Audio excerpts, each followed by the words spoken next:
Imagine going to the gym, right? You go to the gym for your normal workout and you finish your first set and then you right? Does that make like... Yeah, it's actually funny when you look at that. That's how I think of it. Yeah, sure. That's literally how I think of it. This is, for me, yoga was a workout. Yoga continues to be a workout. It's a system of fitness. The spiritual aspects don't even register. So all of that space that we could be using to talk about, and if you had an altercation with someone today, I want you to just breathe and let it go, or whatever typical yoga is, and you would hear. Instead, I'm saying, make sure that your knee is in this position and then squeeze your glutes to make sure that you're using your glutes and supporting your low back. So it's all focused on the physical explanation and what you should be feeling, what you shouldn't be feeling, how this translates into your physical fitness. On this week's episode of Establishing Your Empire, Dean Pohlman. Dean is the CEO and founder of Man Flow Yoga, as well as a best-selling author of Body Fitness for Men. And we sat down to talk about how he got started by simply wanting a different workout for his college teammates, to his unique non-spiritual approach to yoga, to how he created his company, and how he has established his empire. You're listening to the Establishing Your Empire show, a podcast that inspires entrepreneurs, creatives, and future business owners to pursue their passions, grow their organizations, and build their empire. My name is Daran Herrman, and creatively, I'm best known for my photography. But business-wise, my claim to fame is growing a company from $15K per month in online sales to breaking the $1 million a month barrier. And I'm sitting down with interesting people to talk about their process, the lessons they've learned, and how they have established their empires. Hi, Dean, and welcome to the podcast. Really appreciate you coming and being here. Yeah, thanks for having me. So why don't you start and give us kind of a background information of who you are, how'd you get here, and what you do? Sure. So my background is mostly as an athlete. So I played college lacrosse. I played for Team Turkey. Long story, before I even started doing Man Flow Yoga, I was also involved with, I did a lot of stuff with State Department, and I studied international studies and international affairs, and fluent in Turkish and Persian, which is completely unrelated to what I'm about to tell you. But anyways, that was kind of where I was headed professionally. But fitness has always been something that I've always been extremely passionate about. It's something that I've always made time for. It's something that's always been really important to me. And lacrosse was, that was my main sport. And so when I first started yoga, it was within the context of lacrosse. I was curious about and wanted to keep doing yoga because I believed it would make me a better lacrosse player. I thought it would improve my performance. But my story with how I actually started yoga was completely on accident. So one day I was home for winter break. I think I was a senior, and I was home for winter break, and I was going to go to the gym. But before I went to the gym, I was going to go to the tailor. I needed my pants shortened. So I was trying to find the tailor, and I couldn't figure out how to get into this building. And I ended up walking into a yoga studio. So I wandered into a yoga studio, and I'm like, okay, well, I'm dressed up to work out. I've always wanted to do yoga. So I talked with the yoga instructor at the front desk, and I said, here's the deal. I play lacrosse. Was this going to help me? And I was totally broed out. I was wearing my Wisconsin hoodie, my Wisconsin lacrosse hoodie, and my Wisconsin lacrosse pants and everything. And she said, yeah. And I said, okay, whatever. And so I looked around at the people who were also in there, and, it was your typical yoga class. You had mostly women, but a lot of women who were older. And so I'm thinking, okay, I'm going to crush this, like yoga, whatever. And, you get in, and this is Bikram yoga. So Bikram yoga, if you're familiar, it's the 105 degrees, it's 90 minutes. It's the same sequence every time. Of course, I had no idea about this beforehand. I had no idea of what postures we'd be doing or anything. And for an athlete, that can be really difficult, yoga in general. Oh, but yeah. And doing that as that being your first class, that's like yeah, that's a difficult start. Right. And I thought that I was like I was kind of like the team workhorse. Like I was the guy, I ran the conditioning sessions, and I was the guy who would clear the ball, and mostly you would rely on me if you needed some sort of sprinting to be done. That was kind of my job. And so I was in really good shape in at least certain regards. And so I was thinking, okay, I'm going to crush this workout. Like it's going to be, whatever. I'm going to show all these people like what I can do. And 15 minutes in, I was exhausted because we were doing all these exercises that I had never done before. They were totally new to my body. And so I was working muscles that I, didn't really know about or kind of forgotten about. And we were working on aspects of fitness that I didn't ever train. All right. So you don't really, if you're following a typical athletic program, you're doing strength training, you're doing endurance training, you're doing, sport specific training. Obviously practicing the sport.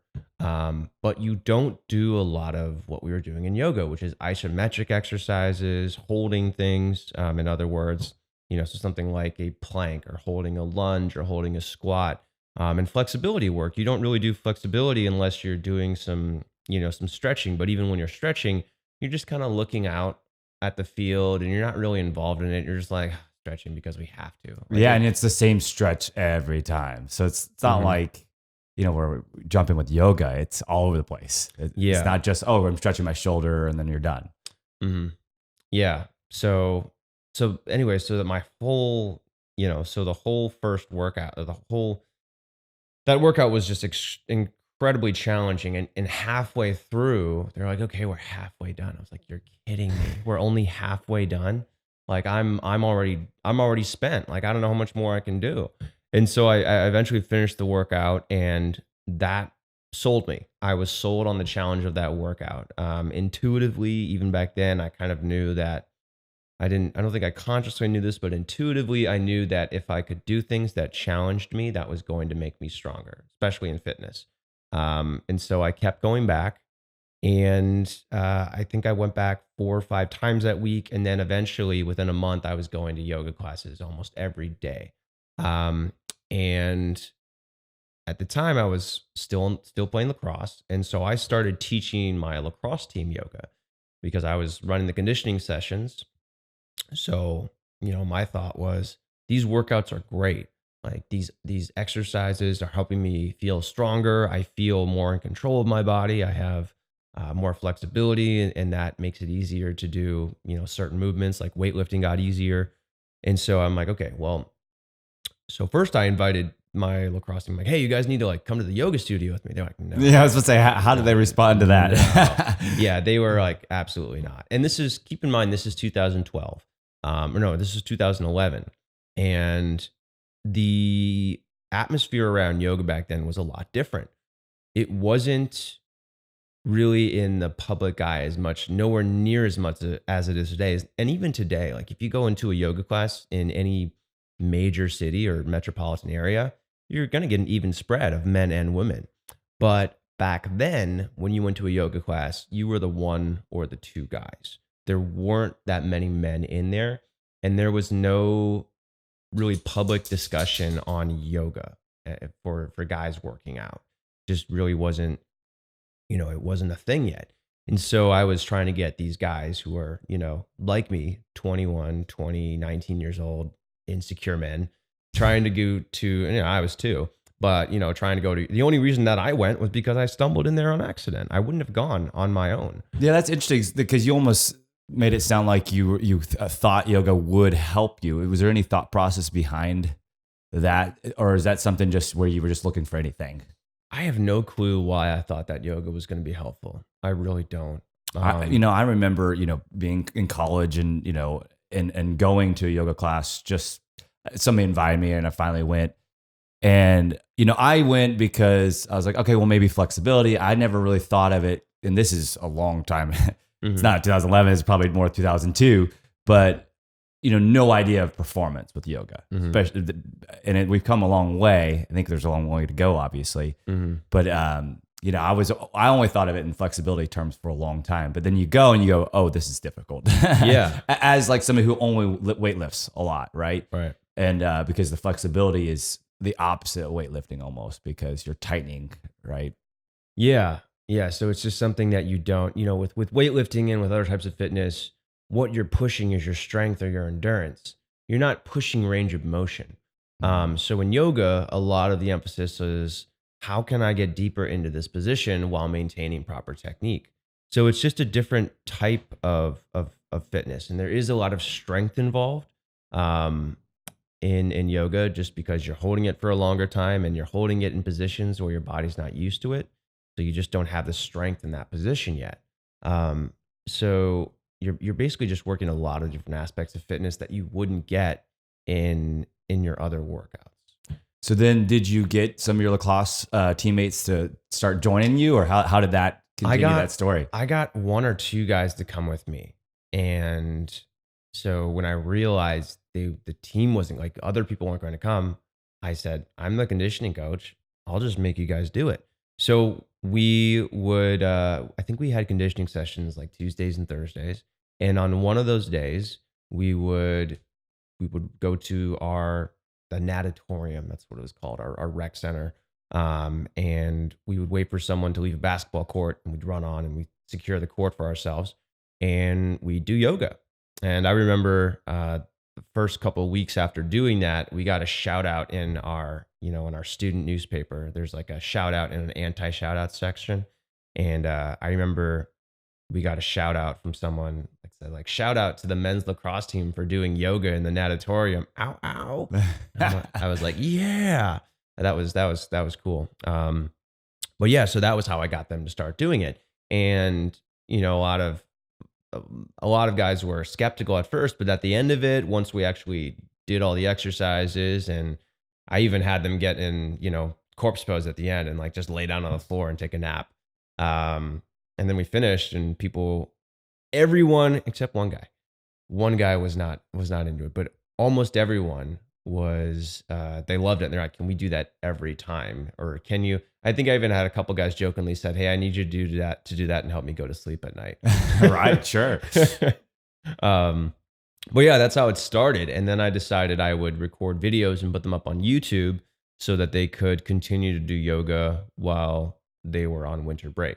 So that was how I first started recording videos. I was like, the goal was, I'm going to record some videos in my office at home, or my mom's office at that time.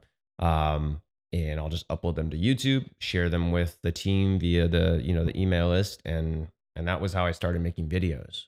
So that's interesting, because one of the first questions I usually ask is like, how did you start, taking your idea and becoming a business? Mm. So yours sounds like that's already starting to happen organically. You're just trying to help provide value to your teammates, to your friends. So walk me through from college. Then you said you played in Turkey. Mm-hmm. So how that, did you continue your yoga journey there, or like give me that story. So my Turkey story started with my high school girlfriend, who was Turkish, and she would speak Turkish with her family when she didn't want me to understand. So I started learning Turkish, and then I ended up learning it in college, and that opened up a lot of doorways for me in college. I got accepted to what was called a critical language scholarship, and I was able to go study in Ankara in Turkey for 3 months, with totally paid, with an immersion program through the State Department. And then a few months after that, I went back and I studied in Istanbul, as an exchange student. And then a few months after that, I went back and I worked at the U.S. Embassy in Turkey as a cultural affairs assistant. So that was kind of my Turkey journey, and Turkey journey sounds weird. I mean, I'm listening to this and I'm like, man, I think I should learn a unique language, or should have in college, because if you gotta learn Spanish, there's a lot of benefits, but you learn Turkish. I mean, look what you're able to do, because there's not that many people probably that knew it. Yeah. There's also no uses for it in the United States, but yeah, Probably it true. was cool to do something that was unique. And I was doing all that because my goal was, I want to work with like a 3-letter agency, or I want to get into government somehow. And I actually started college in an Army ROTC program. So I had a 4-year scholarship to, completely paid to go to Wisconsin and do Army ROTC. And I went to airborne training my first summer. So after my first year, I had really high physical training scores, and I had good grades. So they looked at me and they said, "Oh, this guy's a smart guy. He's very fit. He's dedicated to the program. We're going to send you to airborne training." So that summer, I went to airborne training in Fort Benning, which was my first real Army experience. And I got to jump out of planes. I lived the Army lifestyle to some extent. Um, and at the end of it, I realized that I did not want to do this at all. So that ended that little journey. But I was still committed to. I still had an idea of professionally. I wanted to somehow work as an intermediary between the United States and Turkey. Um, and then 2012 happened, and sequestration was in full effect. There was a freeze on hiring anybody in the federal government for the most part, unless it was, deemed critical to security. And so there were no opportunities. And so I started looking elsewhere. And wow, I feel like we're going all over the place. We're gonna need I know, I like it a lot. we're gonna need like Actually, a visual aid yeah. that like shows Well, this Candyland course. Well, what I like, there's no straight path, right? Obviously, for almost anybody. And I think it all makes sense. So you're kind of figuring out your life a little bit, it sounds like. Yeah. Well, you're bouncing around a little bit. So at what point did you decide, okay, I'm going to run my own company, start a company, join a company? Like, when did you say, okay, like I'm going to go on my own here? Yeah. So all of that other stuff, wherever it got me to, I ended up getting a job in Austin, Texas. And at the time, I had never been to Texas. I didn't know anybody in Texas. I had been applying to jobs in Madison, Chicago, and New York. And nothing was happening. I don't think I even got like follow up. And I had a pretty good resume, fluent in 3 languages, graduated with honors, 3 different majors, lots of experience, but nothing. But I did get an interview in Austin. Someone recommended I apply to jobs in Austin. So I interviewed. They hired me. I said, fine, I guess I'm moving to Austin, Texas. I moved down here, and I was working in third-party logistics, which is basically just cold calling companies that utilize trucks, that utilize carrier services, and saying, can you pay me more money than you pay the truck driver so I can help you get this from point A to point B and also make money in the process? That was my interpretation of that. I have a lot of experience with 3PLs, but Yeah. it is true. But also you can add services to the. You absolutely can. But it is more expensive typically, and most people, anyway, that's a whole different world. Yeah, it just wasn't. I didn't see the value in it, and so after about 6 months of that, they had a very strict. You got to make this amount of money by 6 months in, or you're out. And I was about a week away from that. And rather than stay on and keep doing it, I ended up quitting. And I had another job, but that offer fell through. So I had been interviewing, had another job offer that fell through. And so I was, here I am. I'm 23. I have this Facebook page. So at the time I had been also doing, putting out videos still and having a Facebook page and some stuff. A very minimal website. And so I looked at my options like, well, I could use this very minimal experience to go apply for another sales job. Or I could try and do this man flow yoga thing. If I can get 2 customers a day, I'm going to be basically making the same amount of money that I was doing my sales job. And so I called my parents and I said, here's the deal. Like I right now, here's what I have. I have really no job opportunities. I could apply to something. I could go for a job search, or I could try doing this yoga thing. And I had also looked at working with a moving company, and I actually got a part-time job with a moving company. So I was doing part-time moving, and I was doing yoga. And I talked with my dad, and I think I was at the time I was really concerned for some reason. I had never, and this is probably the experience with a lot of people. I think especially in the United States, but I think it's really common elsewhere too, is you go to school, right? You specialize, and then you get a job based on what you've learned.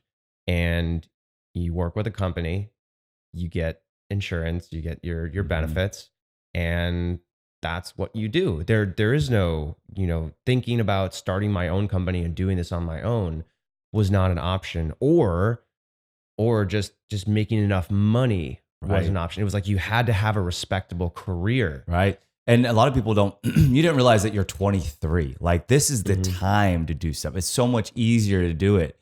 And you already had a little foundation.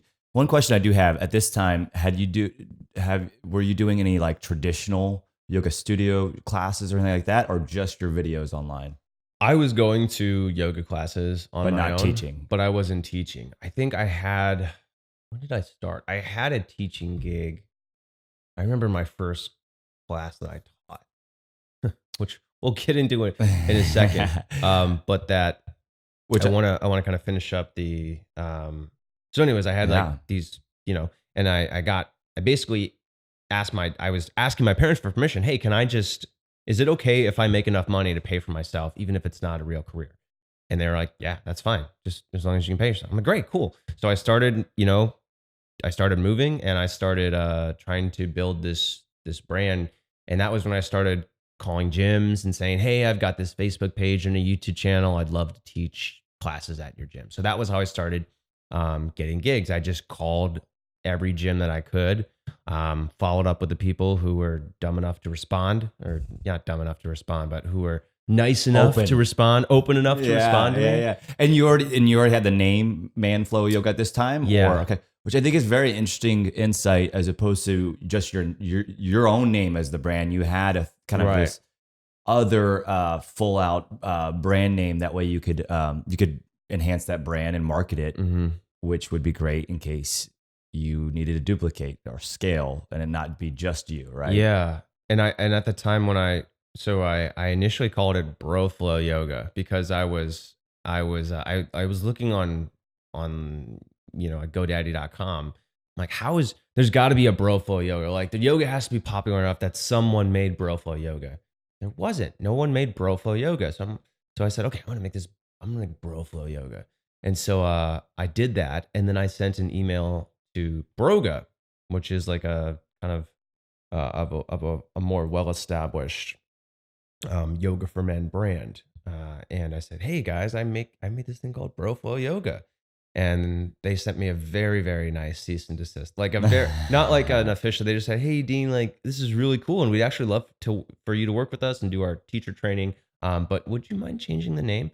And my response was, okay, fine, yeah. I'll just call it Manflow Yoga instead.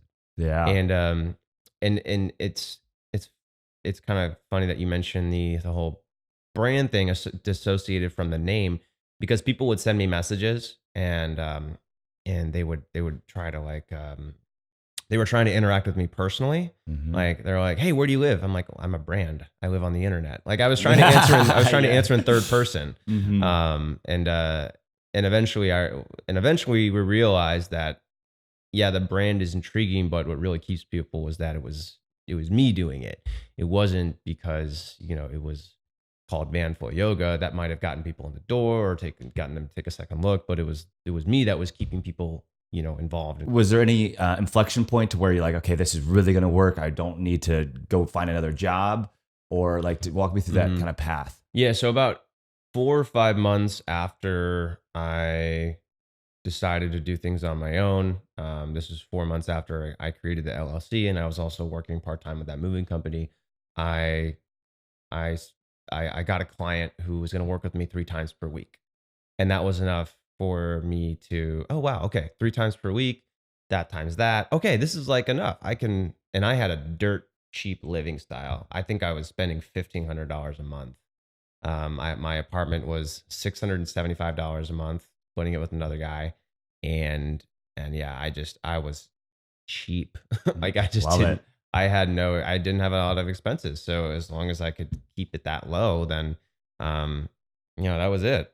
As long as I had enough money to go out and go to the bars. Yeah. Yeah, that was pretty much all my money went into rent, food, and bars, which I'm pretty sure is what most people. Yeah, especially at that age. Yeah, completely. And especially in Austin, Texas, because it's always a good time here. Yeah. I love it. I love that you also, you're like, okay, if I just do 2 people a week or whatever it would be, because if you ever said we were trying to get a loan at a bank, a lot of times the first question they'll ask you is, what's your break even point? How many customers do you need a day, an hour, or whatever it might be to break even?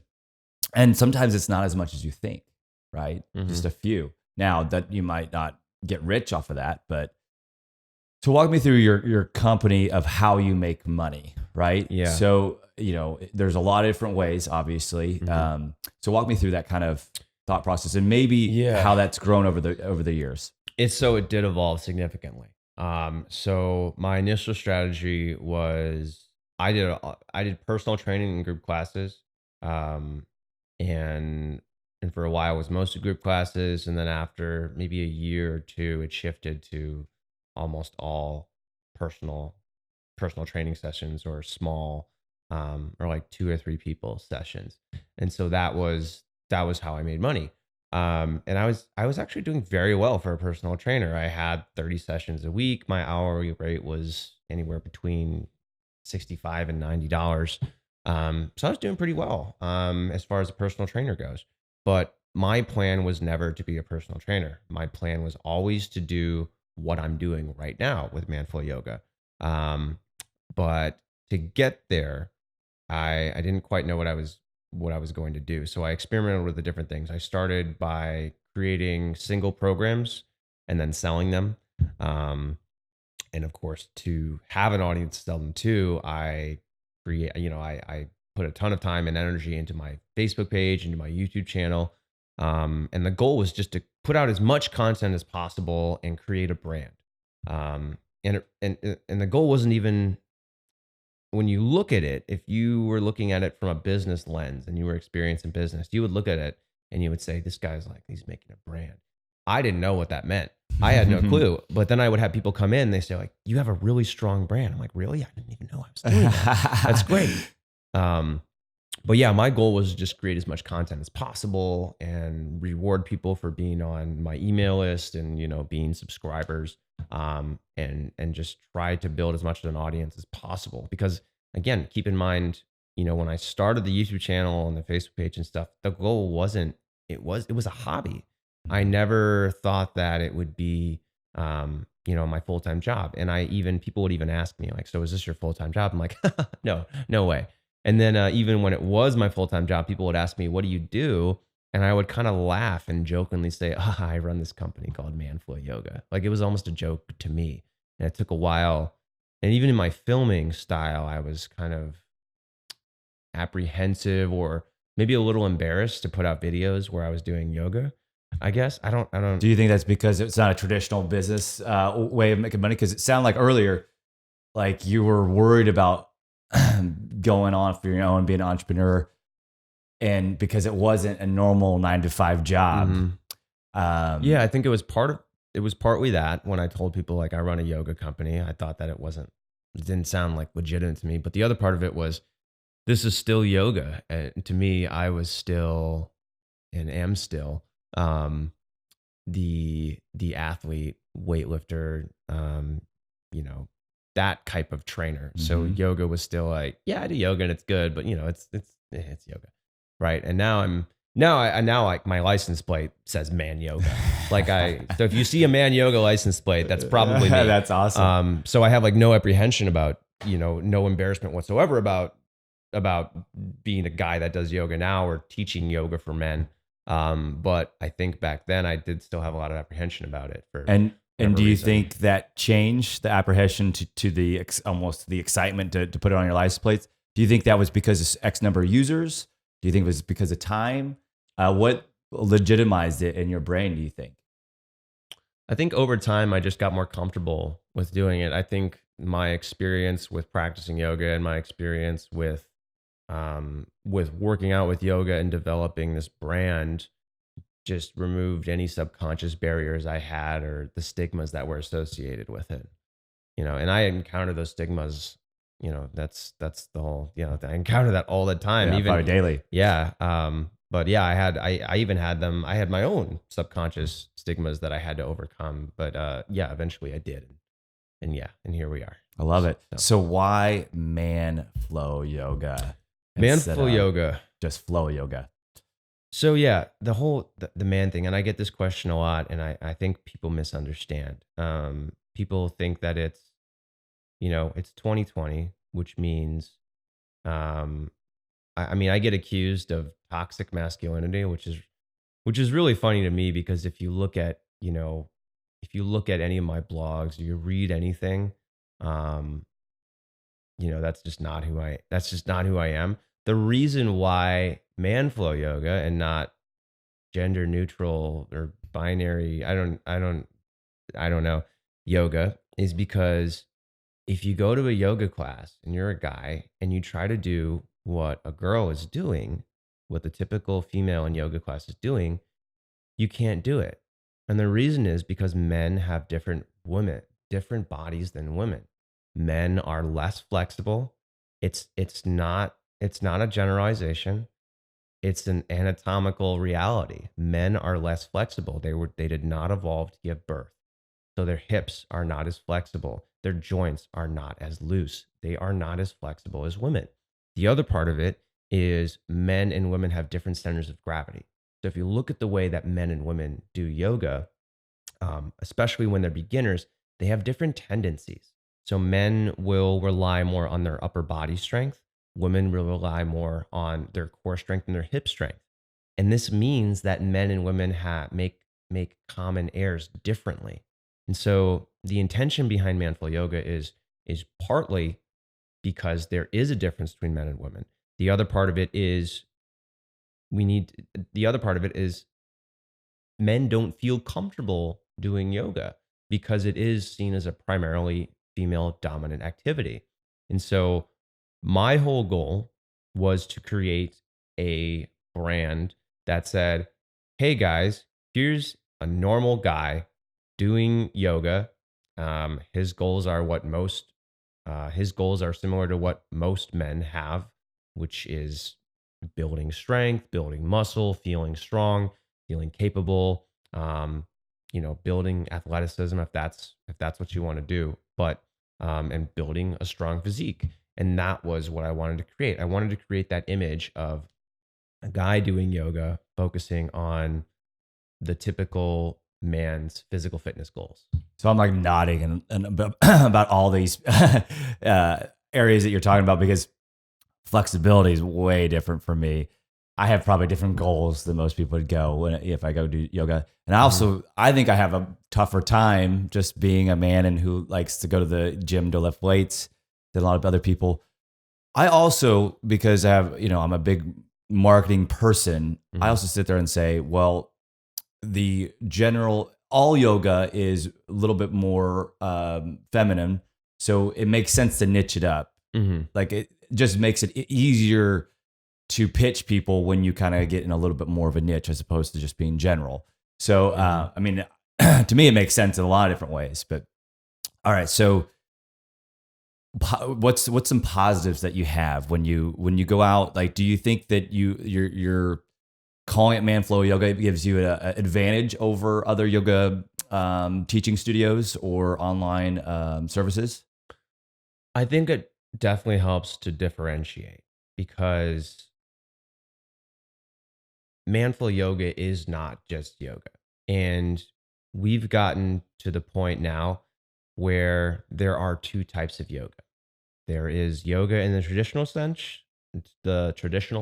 excuse me, where it is a philosophy, where it's a lifestyle, where it is based on subcontinent Indian subcontinent philosophy.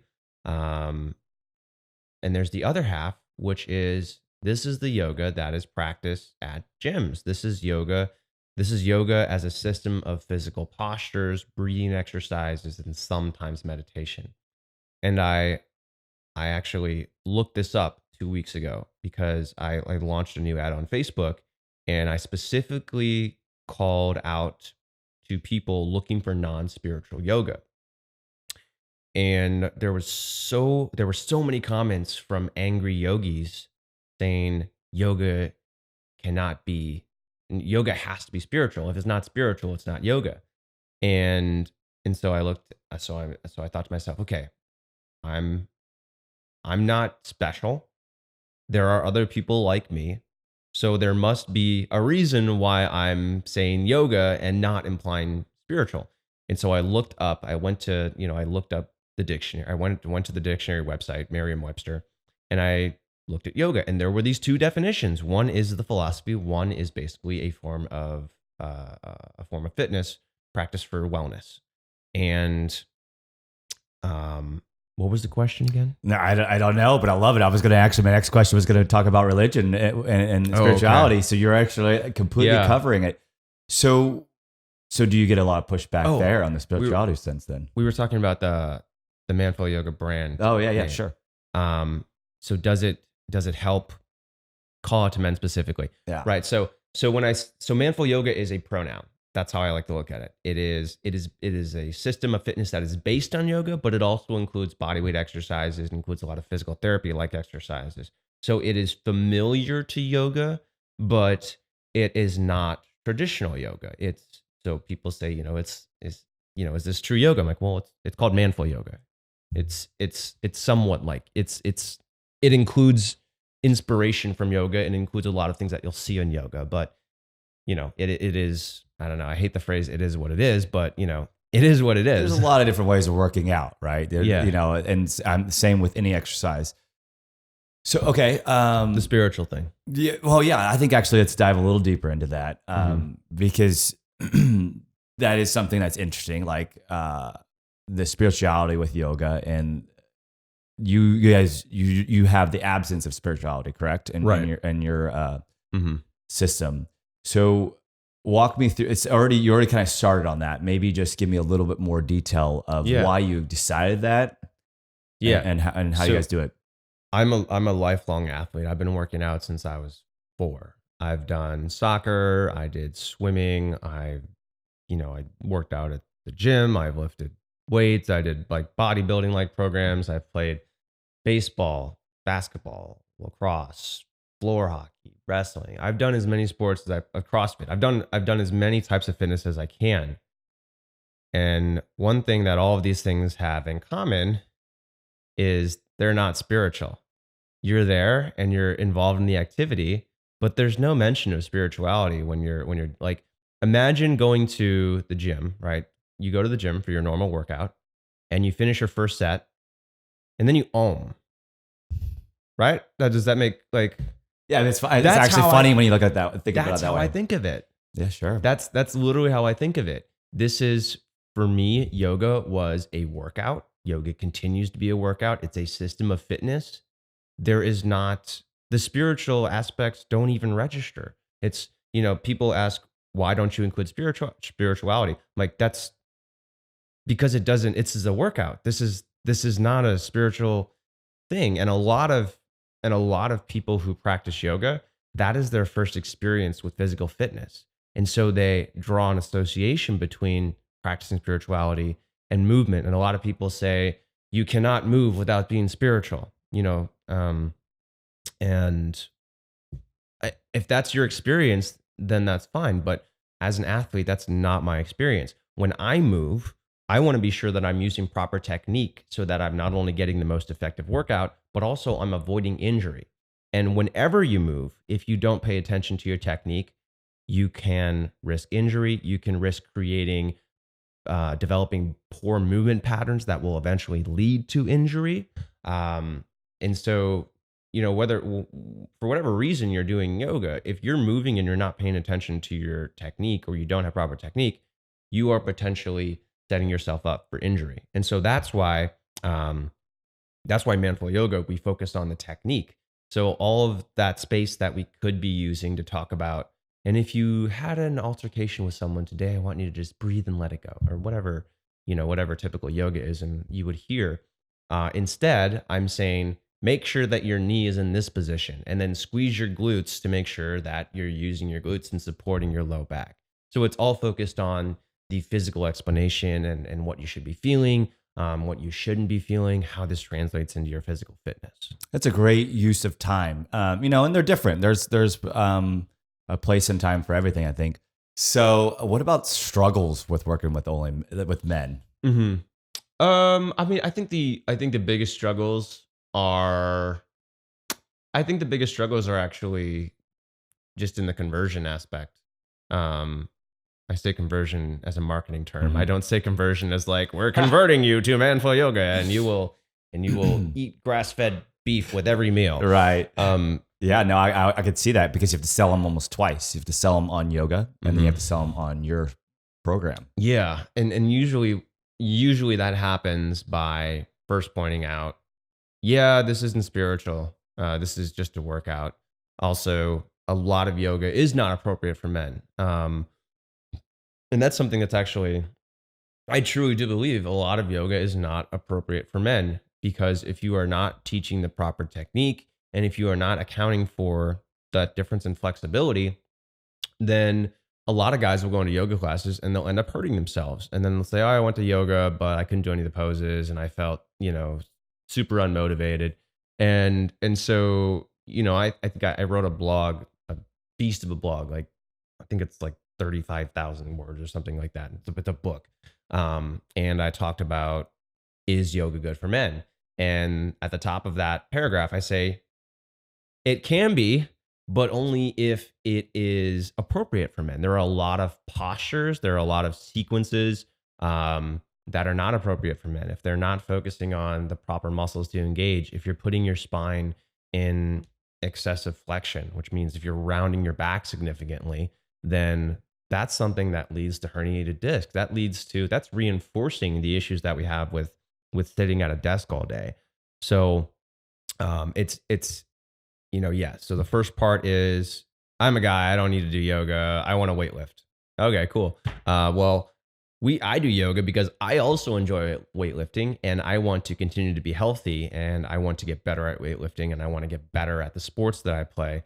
And manful yoga helps guys because it gives them modifications because they're less flexible. We avoid postures that are, totally inaccessible to the typical guy. And we focus on those aspects of fitness that most guys are interested in when we're talking about, the postures and how that fits within the context of fitness for guys. Right. So you mentioned before you did a lot of personal training, Mhm. and so whether you talk about revenue or time, what percentage is now doing? I don't know whether it's online subscriptions or online services versus actually in person Mhm. physical stuff. 3%. 3% of maybe 2 or 3% is from direct interaction and everything else is from the online subscriptions. So yeah. And walk me through that journey of how you went from, because to me the online's so much more scalable, right? Yeah. And it makes so much sense. If I was ever in the fitness world, that's exactly where I would go, is some form of video service. Walk me through. Okay, you're making good money. You're booked Mhm. physically, and then you went into the online space. So again, the intention was always to get into the online space and make it scalable, so to speak. I don't think I knew the word back then. And then once I figured it out, I probably went full Tim Ferriss for like 2 years and only talked about things in terms of scalability and life purpose and providing value. And then Yeah. I saw one episode of Silicon Valley and I was Uh, like, that's That hilarious. was me, right? Um, No, but I yeah. mean, your whole story has been providing value the whole time. Like that Mhm. was your initial intention with your lacrosse teammates. Yeah. But continue. So yeah, so the goal was to always create a brand. Part of that was also I just didn't want to interact with people all day. That was too draining for me. I like being on my own and creating things, but being with people all day would be challenging. So my initial strategy was I'm going to take all the money that I make from personal training and put it into this online thing. So for a while, I was basically just funding this thing that ate money and did nothing. Um, and the whole goal with what I was doing was to create this huge base of potential customers. And I did that by creating ebooks, by creating YouTube content, creating Facebook content. Um, eventually, I got. Eventually, I also started working with a DVD company, and I created a series of DVDs called Body by Yoga, and surprisingly, people still buy DVDs. That we've sold, I think we've sold at this point probably over 35 or 40,000 DVDs. Wow. And there's people who buy, yeah. So there are people who are buying DVDs.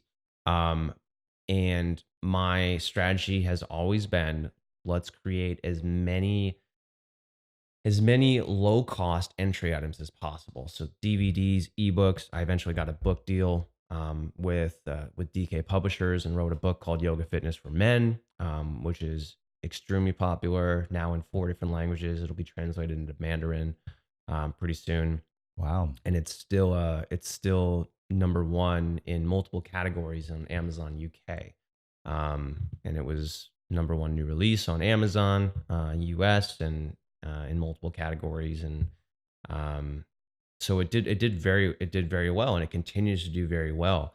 But these things on their own are nowhere near enough to actually support a business. But the goal was always to create these these high quality lead generation tools, and that's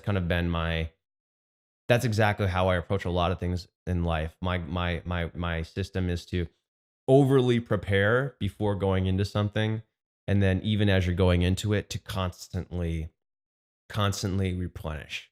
Like, think of did you ever used to play computer games like Age of Empires or Oh, like of Age course. I still Okay, play it every once in a while. perfect. So like my strategy was to build up an army, and then by the time I had ransacked or whatever, destroyed the other opponents, all of their buildings, I had already had a full army ready, To like go. on top of Yeah. that. My strategy, not to diverge too much, is I hated any of my guys dying. So I always had like either amazing defenses and multiple walls. Yeah. And then I also like always over prepared as well. So Yeah. because I didn't want them to die. Like Right. I was trying to like minimize my losses at all times. Yeah. Which is a funny way.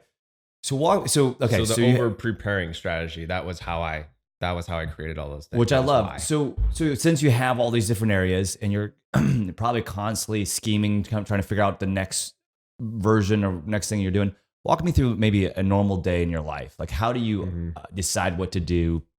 What's your morning routines? That type of thing. I don't have my index cards with me. I write an index card with the to-do list every day. In one column, I put if I have a schedule, if I have any appointments. In one column, I put personal things that I want to do. So if I need to like go buy something from Costco, or if I need to, what's my workout going to be that day, or if I need to do something else. And then I'll write in the other column, in the primary column, I'll write what are the things that I need to do today for my business. I try to create a weekly to-do list at the beginning of the week, so I kind of know. And sometimes I'll also create an index card with days on them and columns for each day if there are specific things on each day. So that's how And how many items are on these index cards? on a good day, there's 3. On like a typical day, there's 8 things Oh, wow, okay. that I will, that are always reach goals. And why do you write them out as opposed to having them on your phone or on your laptop? Or I like writing things out. I don't know what it is, and this is what I teach with people too, is I like writing things out. I think it makes it more real. I also don't like getting on my phone. So the more that I can like grab a physical reference, like if I can have just a note card in my pocket, I'd much rather grab that. I'm also a very dopamine motivated individual. So crossing something off a list is huge for me. I also think it's nice to download it out of your brain, and writing it down for some reason is a really good way of sitting there saying, okay, it's written down. I don't have to think about it anymore. It's there. I can look at it when I need to. I don't have to constantly do the on repeat in your brain, right? It's my own pensive. Like Dumbledore had a pensive, right? He took it from his brain and put it in. That's right. Yeah. Getting obscure as we can. Yes. Scare references. I haven't told you about like what's the actual business. I've told you like about the like. Yeah, actually, let's jump into that. I love that. That's a great place to go. Okay. I felt like we were heading there. So, again, for like 2014, 2015, 2013, my main business strategy was create programs and sell them to my existing email list. And that was okay. I would make a couple grand or a few grand at most, maybe like I think maybe $3,000 at most when I launched a program, and we sold them for 25, 30 bucks.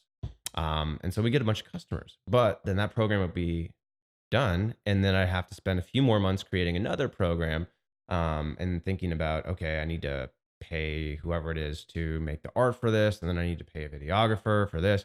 And it wasn't like I was breaking even on things. And which was back then, breaking even on something was a success. Like, hey, we didn't lose money on this. Yay. But that wasn't sustainable. And then all of a sudden, inspiration struck me in like 2015 November, and I don't know what it was. Maybe I saw other people doing it, or maybe you know, but I realized that all of the content that I created was focused on improving your yoga workouts. But the one thing I wasn't providing was consistent yoga workouts.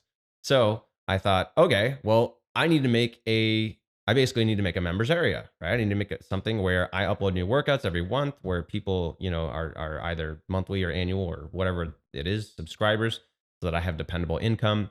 And that's going to be my project. And so I spent that entire month, probably a month and a half, just all of my time and energy filming workouts, setting up this members area. And I remember in January, I looked down at my phone and I was checking sales, and I started seeing annual sales come in. Like, is this real? Are people actually paying me people are paying me for a year in advance for something? And then I waited a few days. I'm definitely like a credit card company is going to call me, or like they're going to email and they say like, I didn't actually want to buy this. And it didn't come. And that was when I realized, wow, this is a product that's actually going to work. And so at that point, I switched most of my energy into the members area. And that has been my product ever since. That's the best way for me to interact with the community, to create workout programs, because people ask me questions. People who are customers ask me questions all the time. Like, Dean, what do I do for knee pain? I'm like, program for that. I've built a program for that. Here it is. Or like, Dean, I need to get rid of my back pain right away. Here's a workout for that. It's right here. And so it was this very easy way for people to get the solutions for what they were looking for, all in one place. So I have so many questions related to the membership approach. And I think a lot of people get a lot of value out of this. So how do you decide to create a new, I don't want to call it system, but a new program? Like, okay, Yeah. how do you come up with these things? Sure.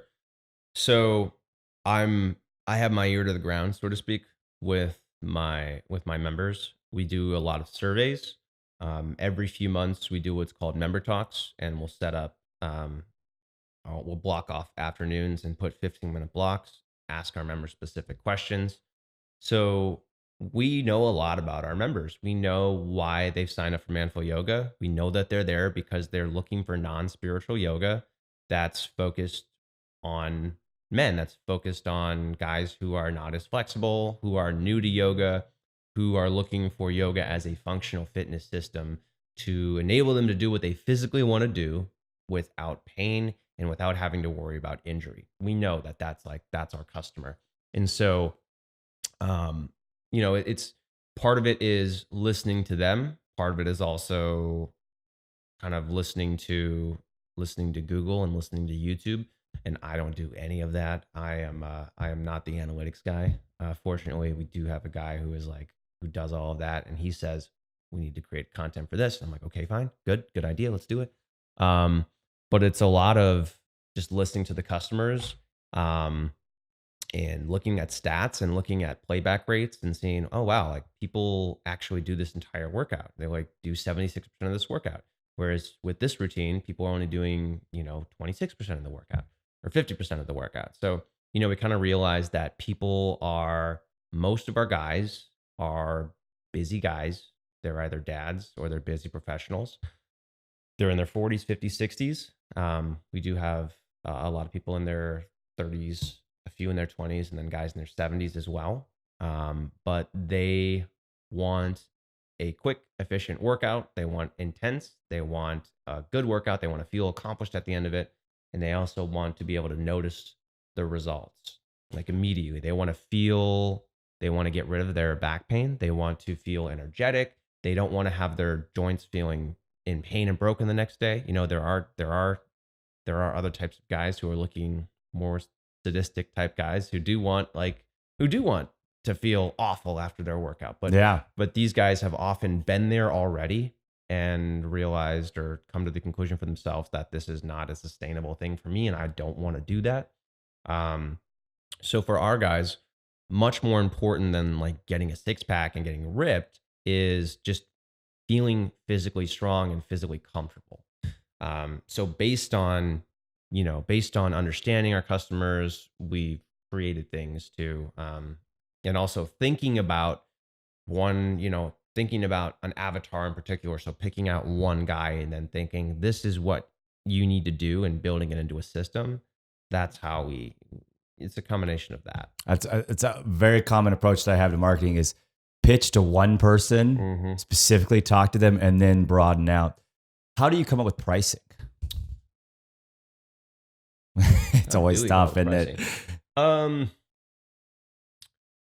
I think we've just kind of landed on certain prices. I am not the budget company because I do provide support to my customers. Like if they email me and ask questions, I'm not just going to direct them to the help desk. I'm actually going to respond to them. So I've kind of experimented with prices and then looking at the types of customers that I get with certain prices.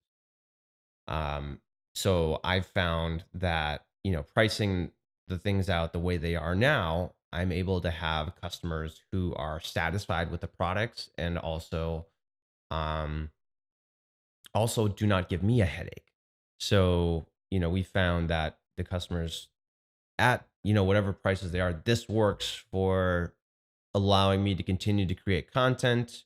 We might not get as many customers as we possibly could, but I also don't have 350 emails to respond to every day.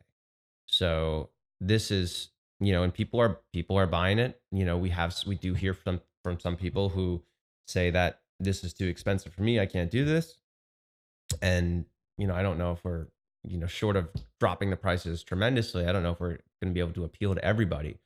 But I think that pricing too low gives off the wrong impression. I think that for what we provide and the amount of thought that goes into these programs, all of the customer research that we do and the fact that I create very comprehensive programs. So whenever I create a program, have you read The Perennial Bestseller? I have not, no. Okay, so this is Ryan Holiday's book about basically how to create content that lasts. I love that book. I had subconsciously been utilizing a lot of its principles beforehand. But basically, I have a system for creating programs. And the first part of it is, why the hell would anybody pay attention to this? Why should anyone care about this? Right? Because it's not just, this is a program for hip flexibility. Why? Why does anyone care about hip flexibility? So it has to address a lot of these questions. It has to address counter questions. It has to have content built into it to address these counter questions. So the contents that the content that I create is super comprehensive and that is valuable. So I don't sell things, as cheap as you might see on other websites because I do put a lot of, there's a ton of thought and there's a ton of time that goes into it. It's not just something we throw together. So if that, I know it makes complete sense. A lot of takeaways there. One, that book sounds also like it worked for copywriting as well. Yeah. To me, you want customers that are also serious, that's going to do your service, and they need that skin in the game. Yes. Also, I just have another follow-up question on that is, do you have any fear with putting your prices out there, with changing prices, new programs? I used to. I did. I mean, our programs now, they usually come out around $50. But when I was first starting out when I was first starting to sell things, there was fear. And there were people who were like, oh, I just, they wanted free. Yeah, they wanted free. They were the Choosing Beggars is a fantastic Reddit thread that I don't even get on Reddit, but Choosing Beggars is fantastic. Just if you want to get lost on YouTube for a day, yeah. Choosing Beggars. But yeah, there are a lot of people who are disappointed that, this is free. Yoga's supposed to be free. I'm like, cool. Well, my time is valuable. Also, videographers are not free. Renting the space that we film this in is not free. So while you may have lofty, selfless, I don't know what to call it, ideals Uh, about, you know, yeah, I just yeah, you just don't want it. It's wasted energy even thinking about it. yeah, What about software for a membership program? Say somebody want to get something going. Is there yeah. anything that you like that you've used that you enjoy? If I could do it again, I would honestly have just done a pre-built template. But we have a WordPress based website Mhm. and it's completely custom. We have custom filters, we have custom categories, we have custom everything. So our workouts, a lot of members areas for particularly for video content are kind of structured like Netflix. You have playlist and playlist and playlist, and and that's pretty much it. Ours is completely custom built. You can look for your workouts based on not only duration or text search, but also on skill level, fitness focus. So if you want to do like hips, core, or sorry, that's target area, hips, core, shoulders, or fitness focus. So if you want to work on flexibility or balance or strength or endurance, and then intensity level, because skill and intensity is not the same thing. So we have tons of filters that we've built in, and there's just tons of customization that we built. But our stack is a WordPress site. We use Infusionsoft for our CRM, and then we plug that together with Memberium, and we use a service called Wistia Mhm. for our video streaming. We were using Vimeo for a while, but we got a lot of complaints about buffering, and just video stopping and not playing. So, which was kind of funny because people said that they would be in a pose and then it would pause, and then like a minute later they'd still be in the pose, and then they'd look back at the screen. Wait a second. Yeah, That's so it was a great hilarious. workout. Yeah. What about any mentors along the way or before you started that came along? Any or you've mentioned a couple books. Anything in that area? There's not one person who really stuck out to me. And I've done enough reading and enough involvement in kind of this in the personal develop world that a lot of content is just recycled and kind of ideas that have already been created. So no one really comes to mind with in terms of mentors. And most of what I've learned has been through reading. I like Mihai Csikszentmihalyi. Um, yeah, I nailed that pronunciation, by the way. Flow, The Psychology of Optimal Experience is a fantastic book. Um, I like Ryan Holiday's books. I think they're just fun to read. Um, Another favorite book is Stephen McCovey, Seven Highly Habits of Effective People. Um, I haven't read that one in a while. I got that downstairs. I need to it's reread that one. it's always good to reread that. Yeah, I love those. I love those that you could just jump Mhm. right back in. And some a book like that, a lot of times you can just, I'm just going to read chapter 5 or whatever. Sometimes Yeah, you could just jump in the middle. yeah. What does success look like for you? Success for me um, looks like predictable income and enough to enough to support my lifestyle without having to worry about things. That's a big part of it. The other part, from outside my own personal perspective, I guess would be, or I guess outside my immediate needs, would be being seen as the authority on yoga fitness for men. And I did write the book on yoga fitness for men, so we're off to a good start there. And that book is, I think it's number one. If you search yoga for men, like that's the book that comes up, Great. which is great. But so being seen as an authority, being seen as someone like, if people say, "Have you tried yoga?" and they say, "No, I don't want to do yoga," and then the counter response is, "Yeah, but have you tried man flow yoga?" Yeah. Love it. Um, So what does your future hold? Like what's your my future. I'm not good at my long term plans. Definitely the website and the members area is something that we're going to keep doing. the things that we haven't branched out into doing more is we actually don't do any sort of collaborations with people, very minimal, which is weird because if you look at almost all startups that are kind of doing what I'm doing, it's all about collaborations. And we've always, or my strategy has always been to stay in my office and create really good content. And that's been like what I do. But something that we haven't done, we need to branch out into referral programs. We need to do way more with collaborations. I think collaborations would be huge because you get their whole network, Right. to come in. Yeah. They can be expensive or they could be free depending on the person too. But Yeah. I think you'll figure out what makes sense. And it's so easy for us because Manflow Yoga is something that can be combined with other types of fitness. I don't recommend that people only do Manflow Yoga. And when people tell me I'm only doing your workouts, I'm like, yeah, but I told you need to do pulling exercises too, or your shoulders are going to get messed up, or you need to do wrist strengthening because your wrists are going to start hurting if all you do is yoga. So, I see a tremendous opportunity for people to integrate Manflow Yoga with other workout programs. So that's something. We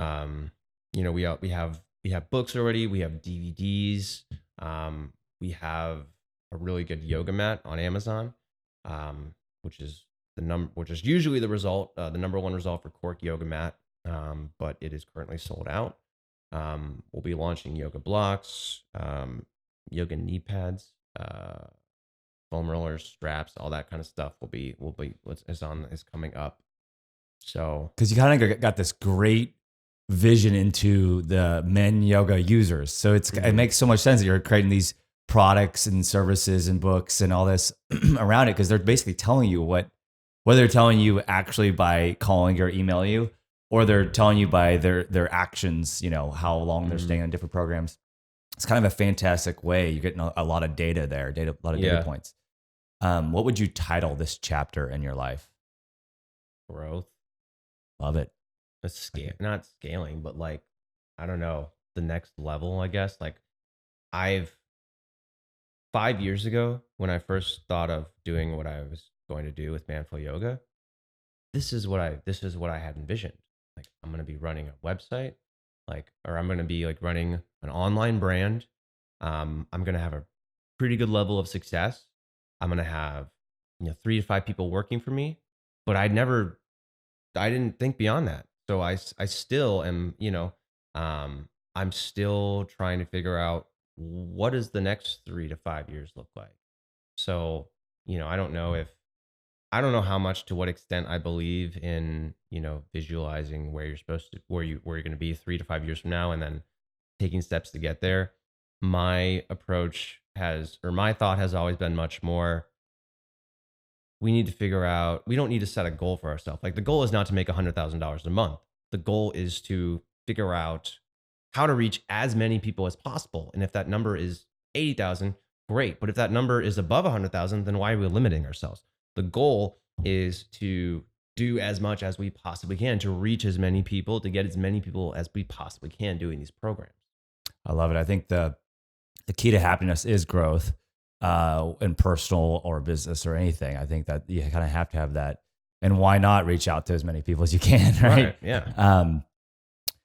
So what about, is there any like common bad recommendations out there about yoga that you just hear all the time and you cringe a little bit? Just do what feels good. There are certain phrases, or like, just listen to your body. A lot of people who are doing yoga have no experience with fitness. They don't know what listen to my body means. They don't know what just feels good means. So I see a lot of yoga instructors giving advice, like these things that sound great, but that are terrible in terms of physical fitness advice. Because a lot of people just don't know what feels good with their body. A lot of people don't intuitively have that knowledge because they haven't been, working out. They're not athletes. So, really bad advice that I hear with yoga instructors is general phrases that are kind of airy, that don't actually apply to physical fitness. That makes complete sense. What about, doesn't really apply to business? But yeah, you're right. No, I like it. No, that's actually what I meant. Okay. What about walking me back when you got your first like online customer paying you? Like, how did that feel? Like, how'd that happen? Did that make it seem real? I'm sure it was a small amount, but like, walk me back to that day, if you remember even. I don't know if I even remember. I think launching the members area was, I think that moment when we were launching the members area and we actually started keep having people sign up for like a year in advance. And then not only after that launch, because I had been used to people buying like things and like, buying things in spurts, like sales would look like, "Ooh," and then I go back down to zero a week later. Mhm. Um, but seeing people buying the same product that I had launched like a month or two ago, and then people continuing to buy that product, that was for me, that was like the big moment of, oh wow, this is what it really means to have like an online business. Yeah, it's When real. yeah, that was the moment for me. All right. Well, last question. How would you like to be remembered? I would like to be remembered as oh man. I would like to be remembered as um who someone who cared deeply, and also people were people could tell that I made the extra effort for people. That I try to go that I try to go above and beyond to make that, that extra thoughtful action. Um, at least that's how I'd like to be remembered around people who are close to me. And then professionally, I'd like to be, remembered as the guy who helped make this form of fitness more accessible to people who otherwise would not have done it. But yeah, I think that that first part of I would like people to recognize that I put in the extra effort. I think that's, and just being acknowledged for that. I think that would be that would be swell. I love it. All right, Dean. Well, it was a big pleasure to have you on the podcast. I really appreciate it, man. Yeah, All thank right, you. cheers. Thanks for having me.